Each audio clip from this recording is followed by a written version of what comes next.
Hola, ¿qué tal? Mi nombre es Hugo Serratos y este es tu canal, El Café de los Martes, en donde vamos a platicar los temas que te van a interesar y que hemos publicado en la página eldondeledad.org, y también puedes seguirnos en redes sociales, YouTube, Facebook, podcast, como Café de los Martes.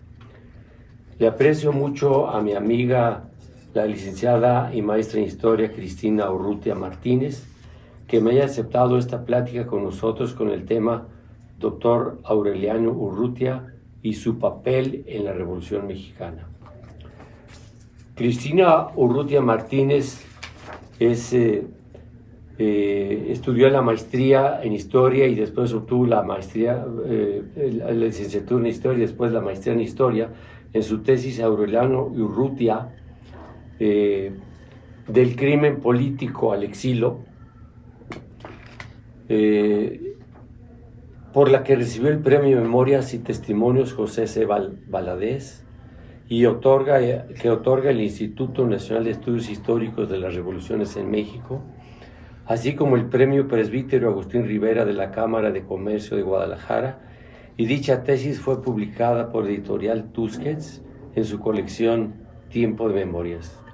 Ha sido profesora de la Facultad de Filosofía y Letras de la Universidad de Guadalajara y actualmente es profesora titular en el ITESO en Guadalajara, en las clases de Historia General del Derecho, Historia del Derecho en México, Historia Política de México y Sistemas Jurídicos Contemporáneos.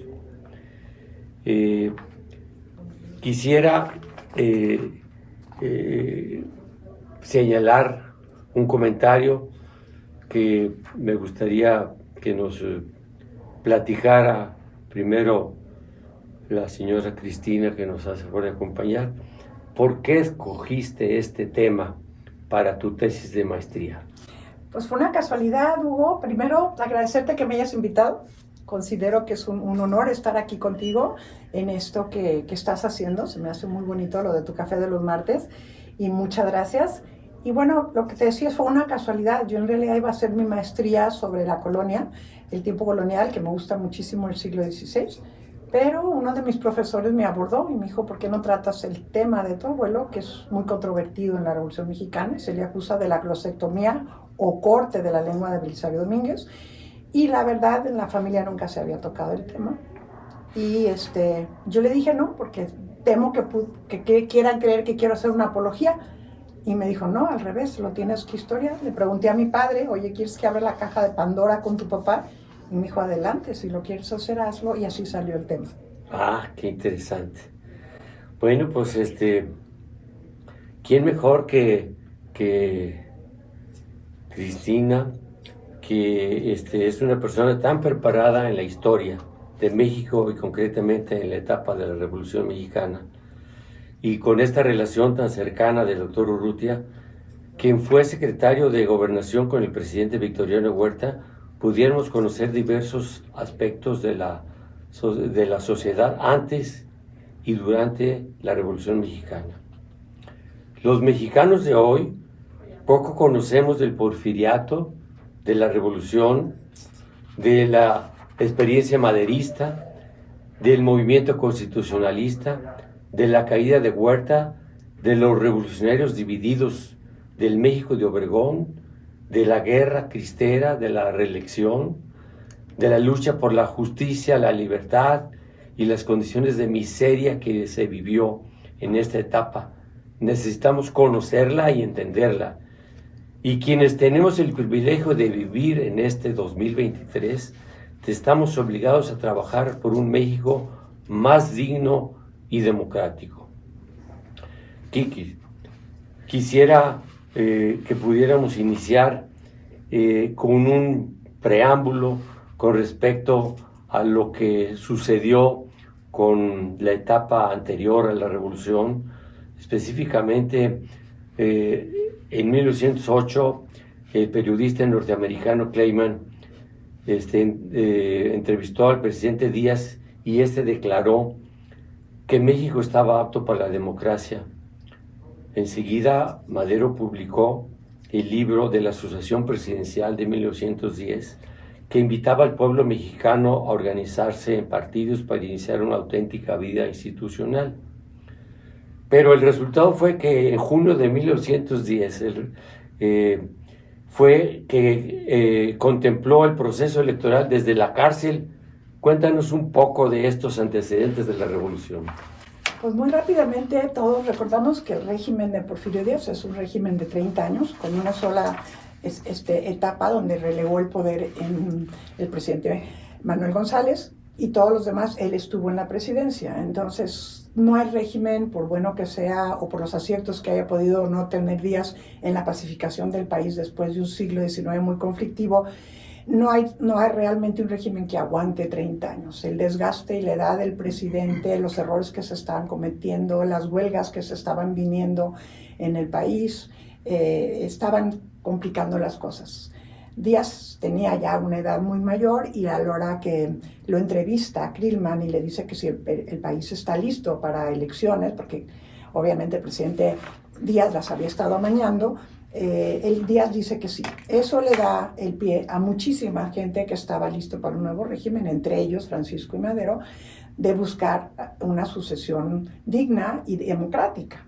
Y había muchos partidos. De hecho, los Flores Magón tenían muchas ya experiencia, tenían un periódico y Madero estuvo con ellos al principio, después hubo discrepancias ideológicas y luego Madero, creyendo realmente en la buena voluntad de Díaz, se propone como candidato y lanza unos puntos importantes y lo más curioso es que el presidente Díaz no respeta su palabra y tiene que salir a la ciudad de San Antonio, Texas, desde donde propone, cuando tú dices en junio, el plan de San Luis Potosí para que la gente se levante en armas en caso de que Díaz no respete, porque realmente sí hubo un proceso democrático, pero Díaz no lo respetó.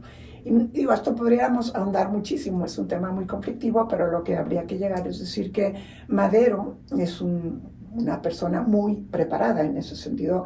Tuvo oportunidad de estudiar muchos lugares en el extranjero, viene de una familia muy adinerada de Coahuila, y él pensó que era necesarísimo para México, y crea su libro, y hace la postulación del candidato, y es detenido, lo que tú dices, y ahí empieza realmente una serie de conflictos uno tras otro.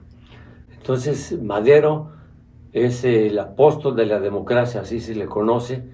Se levantó en armas el 20 de noviembre de 1910, asume la presidencia finalmente el 6 de noviembre de 1911 y muere asesinado el 28 de febrero de 1913.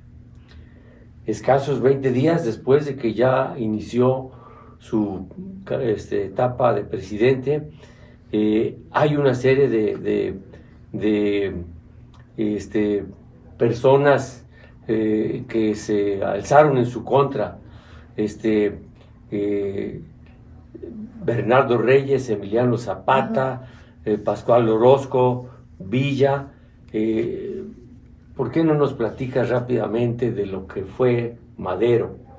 Cuando Madero lanza el plan de San Luis Potosí, responden rápidamente el 20 de noviembre, principalmente el suceso que más se recuerda es el de los hermanos Cerdán en Puebla, que además murieron finalmente ahí asesinados, y ese episodio se recuerda mucho, pero ya para mayo, o sea, estamos en noviembre, en mayo 18 estados de la República están levantados en armas con diferentes líderes, entre ellos Pascual Orozco, Venustiano Carranza, muchos líderes están levantados a favor de Madero. Pero obviamente cuando logran la pacificación en Ciudad Juárez y que Villa y Pascual Orozco derrotan finalmente el ejército de Porfirio Díaz, un Díaz ya muy cansado y asesorado por las gentes de él, decide que va a renunciar a la presidencia, no sin antes firmar unos tratados de pacificación. Esos tratados se llaman los Tratados de Ciudad Juárez. Y en los Tratados de Ciudad Juárez, todos los que están esperando muchísimo de Madero, pues creen que realmente no va a transar con la revolución. Pero Madero, siendo un hombre que viene del antiguo régimen, en el sentido de que es una persona adinerada, un hacendado, creía de buena voluntad que si firmaba tratados con Díaz y que se pondrían los postulados de Díaz, podrían llegar a una pacificación real. Y lo que pasó es que dejó muy enojado al antiguo régimen reaccionario y dejó muy enojados a los revolucionarios, porque una de las cláusulas es que el que tendría que quedar como ejército oficial sería el ejército federal. Entonces, no disolvieron el ejército federal. Lejos de eso, los revolucionarios quedan desencantados porque creyeron que formarían un ejército con ellos, ¿no? Eso fue una de las cláusulas. La otra de las cláusulas que acepta Madero es que definitivamente se puede quedar un agente de Díaz, que fue don León de la Barra, en la presidencia interina mientras se preparan elecciones. Y se queda León de la Barra y prácticamente un séquito enorme de porfiristas gobernando el país del mes de mayo a las elecciones que son a finales de año noviembre, y eso le causa muchos conflictos. O sea, se sintieron traicionados los revolucionarios porque pensaron que no debía de haber aceptado. De hecho, se dice por ahí un dicho que Venustiano Carranza dijo: revolución que tranza es revolución que fracasa, porque sentían algunos de los revolucionarios auténticos que Madero había transado con las gentes de Díaz. Y para muchos es el idealismo de Madero de pensar que realmente iba a haber paz, que una vez firmado el Tratado de Ciudad Juárez y en 12 días el país estaría en paz. Y pues no resultó así. A los 20 días, como tú dices, empezaron a quejarse. Y uno de ellos, de los que más se quejó y defendía un plan perfectamente bien estructurado, que era el Plan de Ayala, fue Emiliano Zapata, porque en una de las cláusulas de los tratados de Ciudad Juárez es que los líos de tierra se resolverían judicialmente. Y Zapata pensaba que no se iba a lograr nada con eso y se siente muy traicionado por el nuevo presidente, entonces le retira su apoyo. Y posteriormente Pascual Orozco también, que aspiraba a la gobernatura de Chihuahua y que pensó que cuando ve que Madero nombra a su amigo Abraham González como presidente de Chihuahua, también pues Pascual Orozco se le revela y le manda el plan del empacador. Entonces ya Madero empezó con muchos conflictos porque no le dio gusto a ninguna de las partes. Ahora pasamos a Victoriano Huerta. Asume el poder el 19 de febrero de 1913 y renuncia el 15 de junio de 1914. Pero viene el levantamiento de Venustiano Carranza como caudillo y encamina su lucha a restaurar el orden constitucional, roto por el cuartelazo huertista con el ejército constitucionalista. ¿Realmente Victoriano Huerta fue un traidor? Victoriano Huerta es el gran traidor o sea, es el villano favorito de la historiografía mexicana, es el villano favorito. Pero curiosamente es el único jalisciense presidente del siglo XX, es de Colotlán, Jalisco, y Jalisco no produjo ningún otro presidente durante el siglo XX, entonces es el único. Y la historia de Victoriano Huerta es curiosa porque era un niño muy pispireto, muy inteligente. Colotlán era pobrísimo y Donato Guerra, el general Donato Guerra, de gira en esa zona, se encontró que necesitaba un secretario particular y se dio cuenta que el único niño listillo y que sabía escribir y todo era Victoriano Huerta. Y se lo puso de su secretario particular y eso le da opción a Huerta a proyectarse como militar, porque la única manera para Huerta de salir de la pobreza que vivía en Colotlán fue unirse al ejército. El ejército de Díaz había creado buenas escuelas militares, muchos profesionistas eminentes salieron de la escuela militar. Entonces, Huerta se une al ejército, se distingue profundamente en matemáticas y se convierte en un gran topógrafo y además sabía muchísimo de artillería. Era un miembro confiable del ejército.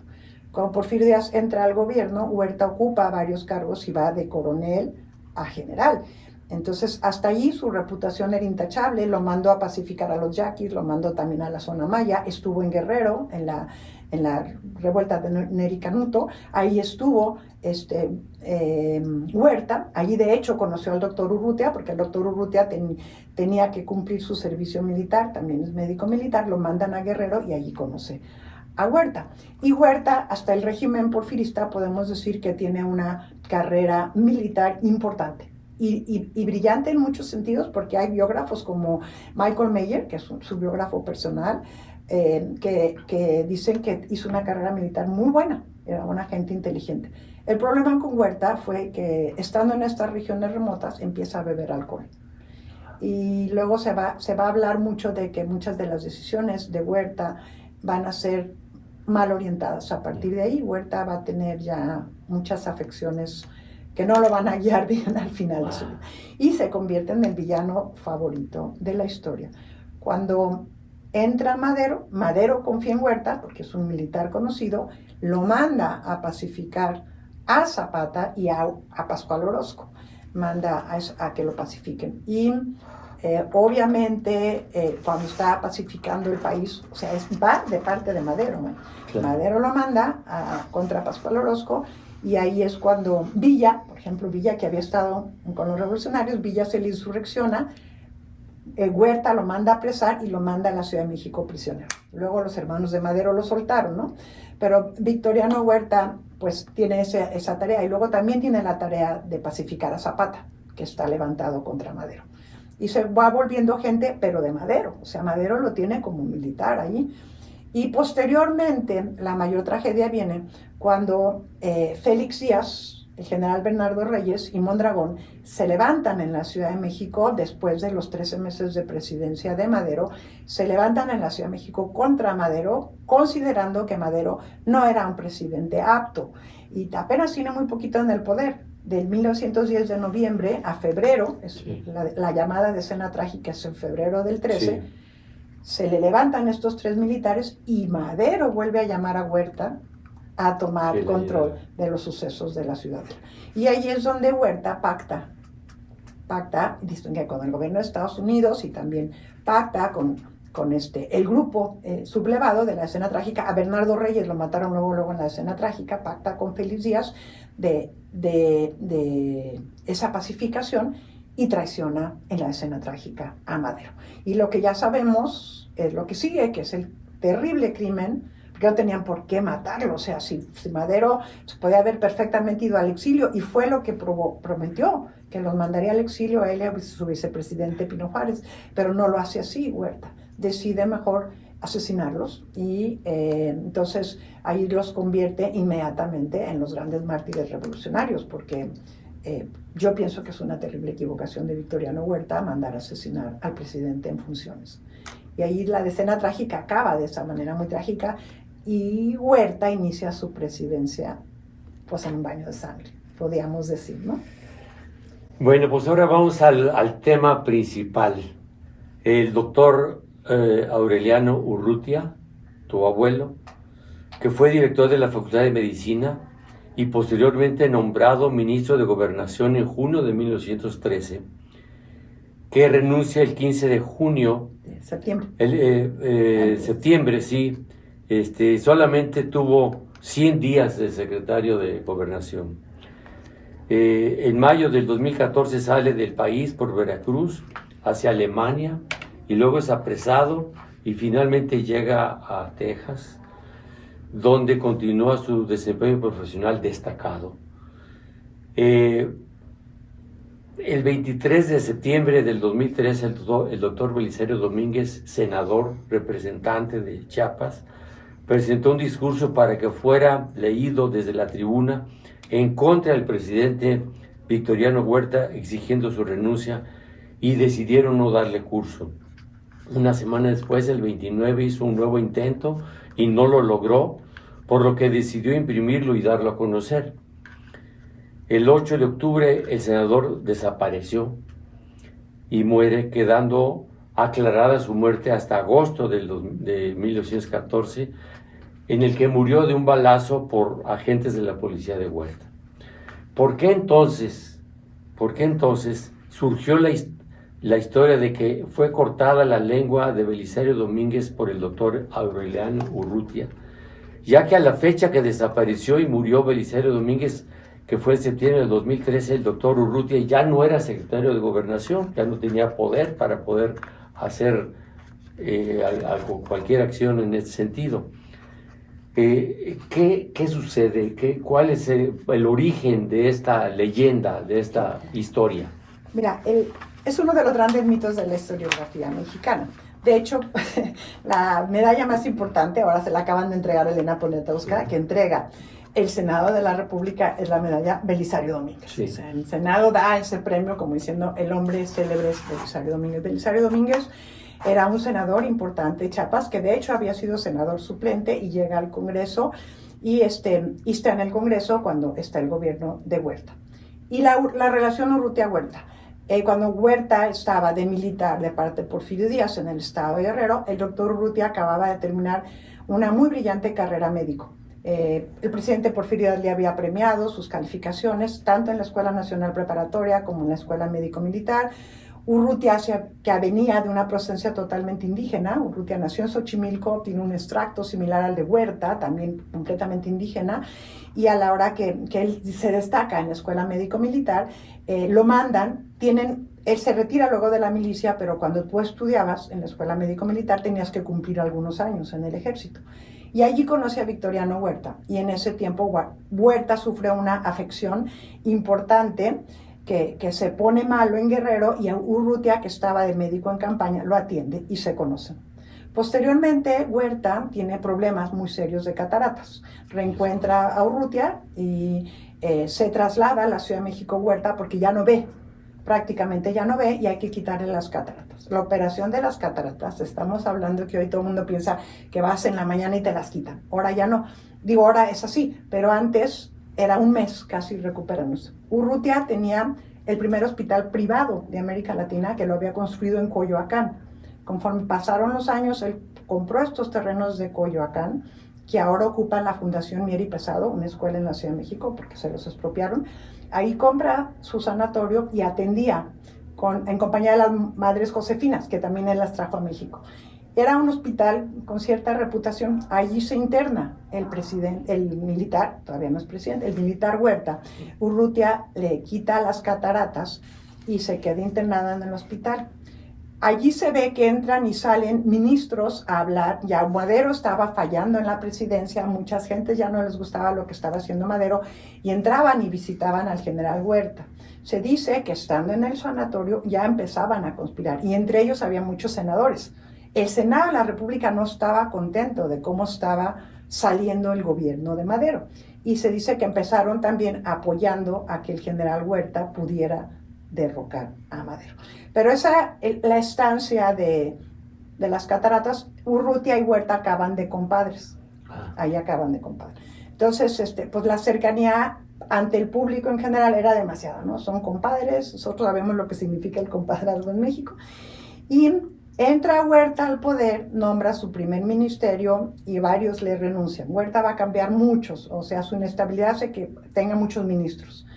A los pocos meses, de febrero a junio, ya el ministro de Gobernación ya le resignaron varios ministros, y manda a llamar a Urrutia, que Urrutia estaba realmente metido en su carrera médica, pero le gustaba la política, sí, le gustaba la política, cayó en la trampa, se va de secretario de Gobernación en los peores años de Huerta. Hubo mucha violencia.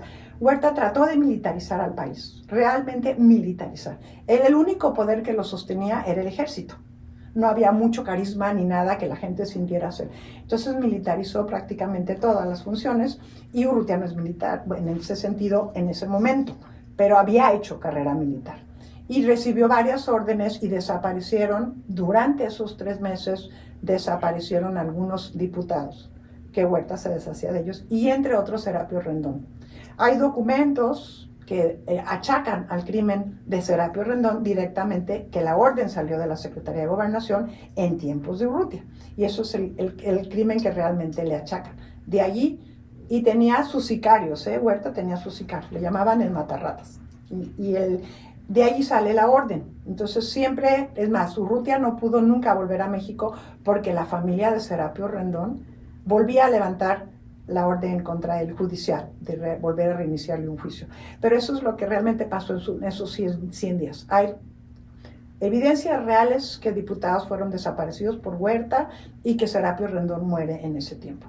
Pero llega un momento que Urrutia ya no puede con el cargo de la Secretaría de Gobernación, las cosas han ido increciendo en la violencia y él renuncia. Pero poquitos días después pronuncia Belisario Domínguez un discurso que es célebre, sí, donde realmente está acusando a Huerta de un gobierno muy corrupto y militarizado, donde se están muriendo gentes importantes de las cámaras, y estando él en su hotel, estaba en un hotel, en su hotel, allí lo sacan y se lo llevan y lo asesinan de un balazo atrás del sanatorio de Urrutia, en Coyoacán. En esa zona, ahí es asesinado. Ya, las cosas pasan, pasa todo lo de Belisario, se hace enorme el tema. Obviamente estamos hablando de la muerte de un senador, claro, que además pronunció un discurso que fue célebre. Pero Pasan los años, cae Huerta, así resumiendo rápidamente, cae Huerta, Urrutia está en el exilio y no se hablaba de una glosectomía, no se hablaba de que Urrutia le hubiera cortado la lengua, se hablaba de una ejecución realmente y metaforalmente lo silenciaron. A Belisario Domínguez, que hizo Huerta, lo va a silenciar. Pero todos sabemos, y ya lo dije hace poquito, el Senado tiene su responsabilidad en lo de la Ciudadela porque había apoyado a Huerta. Años después, en la historiografía, obviamente oficial de la Revolución Mexicana, que el presidente Calles nos hizo producir, y es una producción, pues sabemos que la historiografía revolucionaria fue muy oficial, ¿no? Los murales contándonos la historia. En la historiografía, el Senado se lava las manos. El Senado de la República no quiere que lo unan a la idea de que estuvieron algún día con Huerta. El gran villano de la historia oficial de la Revolución es Huerta. Y a lo mejor sí lo es, ¿no? Sí lo es, de hecho lo es, pero la historiografía oficial, el Senado se deslinda de cualquier nexo con Huerta. ¿Y a quién escoge como el premio? A Belisario Domínguez. O sea, como el Senado dice, nosotros amamos a Belisario Domínguez, nada tuvimos que ver con eso. Entonces empiezan a publicar, la primera evidencia que encuentro es en Puebla, donde un periódico de Puebla narra, pero esto estamos hablando 20 años después, o sea, ya no en 1913 cuando esto pasó, estamos hablando ya en los años 30, 35, que empiezan a aparecer estos diarios donde dicen que Urrutia se llevó al senador, lo llevó al sanatorio Urrutia, le hizo la glosectomía, le cortó la lengua, lo puso boca abajo a que se desangrara. Eso todos sabemos, un médico que tiene un juramento hipocrático no lo hace. Si Urrutia hubiera querido desaparecer a Belisario Domínguez, él mismo también lo hace en medio de un balazo, no este mito. Claro. Entonces, el Senado empieza como que a revivir el mito. Y era como una historia mucho más tremenda, ¿no? Urrutia en el exilio no había pagado, por decir, para los revolucionarios actuales, Urrutia en el exilio en Texas no había cubierto sus deudas, mientras que Huerta ya había muerto. A Huerta ya no lo puedes hacer más porque ya se había muerto. ¿Y quién quedaba de los huertistas en el exilio que pudiera ver por esas culpas? Entonces agarran a Urrutia como un chivo expiatorio con una acción terrible, ¿no? Que es cortar la lengua. Y se hizo un mito. A Belisario Domínguez le cortaron la lengua, pero en realidad a Belisario Domínguez lo silenciaron. Lo silenciaron, que es, metafóricamente es el corte de una lengua. Pero después de hacer esta investigación, que yo eso oía de niño, que mi abuelo le había cortado la lengua a Belisario Domínguez, eso oía cuando era niña, pero después de estar haciendo una exhaustiva revisión, que inclusive cotejé con el maestro García Diego en el Colegio de México, porque mucha gente tenía miedo que yo fuera a hacer una apología de Urrutia. Yo no estaba tratando de hacer una apología de Urrutia, yo estaba tratando de saber qué pasó, a qué hora se empezó a decir que le había cortado la lengua. Y vamos viendo que son historias de periódicos que una y se suma otra y la hacen más grande y como que era muy, pues digamos, morboso mejor contar que lo habían cortado la lengua. Pero no hay ninguna evidencia que Belisario Domínguez no tuviera lengua cuando lo inhumaron. Más bien es una leyenda. Pero es totalmente cierto su muerte, es totalmente aceptado que Huerta lo mandó matar y lo silenció. Hasta ahí todo, pero que no hubo un corte de lengua y que fue Urrutia, así está también probado que no es. Pues yo creo que el hecho de que hayas hecho esta investigación que está perfectamente documentada en tu tesis, con una serie de, digamos, aquí hay más de 10 páginas a renglón seguido de toda la investigación que tú hiciste para demostrar específicamente lo que no era verdad. Y no era verdad, y eso que tú lograste con tu tesis es algo que verdaderamente digno de felicitar, porque aparte de que fortaleces la gran figura que fue tu abuelo, que no tuvo absolutamente nada que ver con esta muerte de Belisario Domínguez, es un logro importante para ti, por lo cual te felicito que con esta investigación que la hiciste como tesis de maestría, lograste el objetivo de aclarar que no era verdad lo que se decía, y aparte, desde luego, contribuyes con toda esa serie de detalles, con cómo fue esa etapa tan sangrienta de nuestra revolución, que nosotros tenemos obligación de conocer, porque es una... el que no conoce la historia, pues podemos volver a repetir los mismos errores. Esa es una frase famosa, pero realmente lograste tu objetivo y es algo digno de felicitarte con esta investigación que lograste. Y si quisieras agregar algo más. Pues yo agregaría que el objetivo de la investigación no es decir que no le cortó la lengua, porque si yo hubiera encontrado evidencias reales de que se le había cortado la lengua a Belisario Domínguez, igual lo pongo en el libro. Yo nací y crecí con la idea que mi abuelo le había cortado la lengua a Belisario Domínguez y no era nada que nos avergonzara. Cuando yo nací, porque mi abuelo es muy longevo, cuando yo nací mi abuelo tenía 85 años. Para mí es un abuelo muy lejano.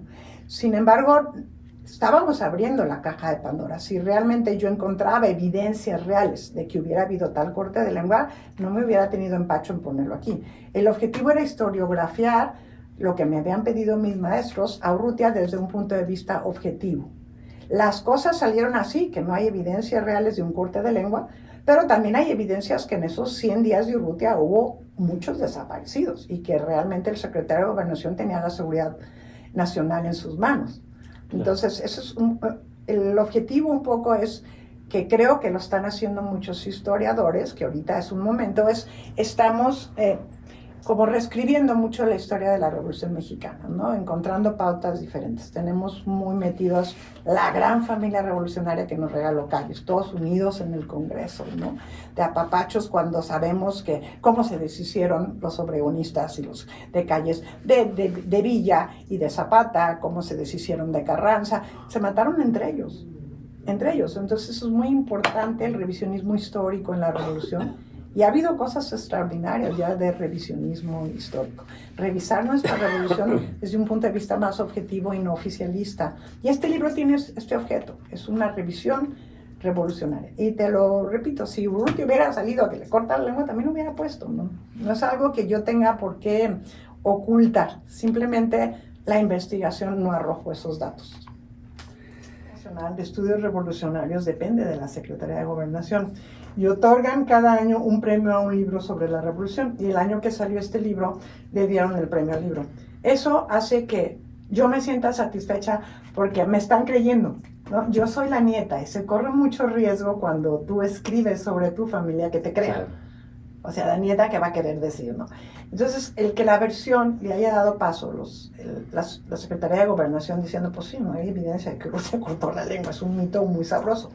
Hasta uno de mis hermanos se reía y me decía, Kiki, ya le quitaste el chiste al abuelo, ya no es de lengua. Yo cierro esta plática con dos frases de Francisco I. Madero. Dice, al conquistar nuestras libertades, hemos conquistado una nueva arma. Esa es el voto. Un gobierno solamente puede existir cuando hay buenos ciudadanos. ¿Qué piensas de esto? Pues era parte de que se le llame el apóstol de la democracia, ¿no? Llegó a ser un hombre con mucha cultura. Madero definitivamente estaba muy bien preparado y en sus libros tiene cosas muy, muy brillantes, ¿no? Lástima que a la hora de ocupar la presidencia fue tan criticado, ningún presidente de México ha sido tan caricaturizado por la prensa y tan vituperiado por la prensa como lo fue Madero en sus 13 meses de presidente. Estimada Kiki, te agradezco mucho tus comentarios, que estoy seguro ha resultado de mucho interés para todos nuestros amigos. Yo soy Hugo Serratos, este es tu canal Café de los Martes. Gracias a todos ustedes por habernos acompañado. Hasta la próxima.